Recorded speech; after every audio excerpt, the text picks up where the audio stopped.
বেগুন আলু দিয়ে তেলাপিয়া মাছ রান্না করব।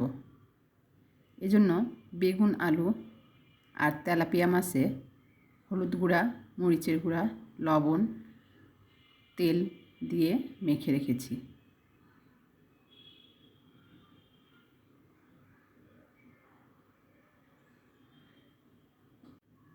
এ পর্যায়ে একটা প্যানে তেল দিয়ে প্রথমে তেলাপিয়া মাছগুলা ভেজে নিয়েছি।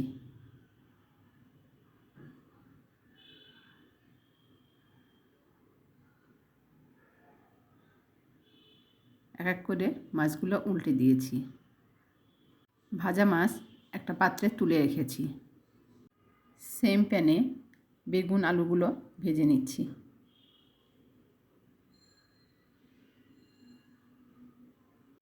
সবজি এভাবে ভেজে রান্না করলে বেশ ভালো লাগে। কড়াইয়ে তেল দিয়ে প্রথমে পেঁয়াজ ভেজে নিয়েছি। দিয়ে দিয়েছি বাটা মশলা,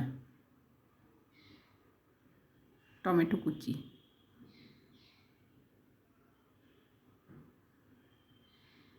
এ পর্যায়ে গুঁড়া মশলাগুলো দিয়ে দিয়েছি লবণ, ভালোভাবে কষিয়ে নিয়েছি। এখন ভেজে রাখা আলু আর বেগুন দিয়ে ভালোভাবে কষিয়ে নিয়েছি। কিছুক্ষণ ঢেকে রান্না করেছি। ঝোলের জন্য দিয়েছি গরম পানি, পরিমাণ মতো লবণ।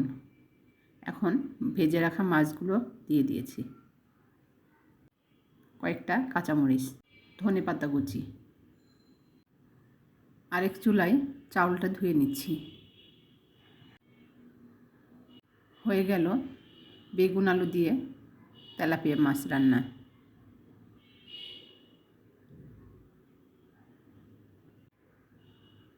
ভাতটা বসিয়ে দিয়েছি।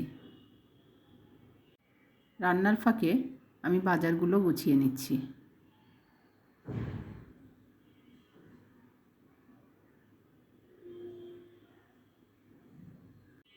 এখানে কিনেছি মূলা, টমেটো, আলু, পেঁয়াজ। তো আমার বাজারগুলো গোছানো হয়ে গেল। এদিকে ভাতটাও হয়ে গেছে। আজকের মতো রান্না এখানেই শেষ হলো। আমার রান্নার ভিডিওটা ভালো লাগলে আমার চ্যানেলটা সাবস্ক্রাইব করবেন।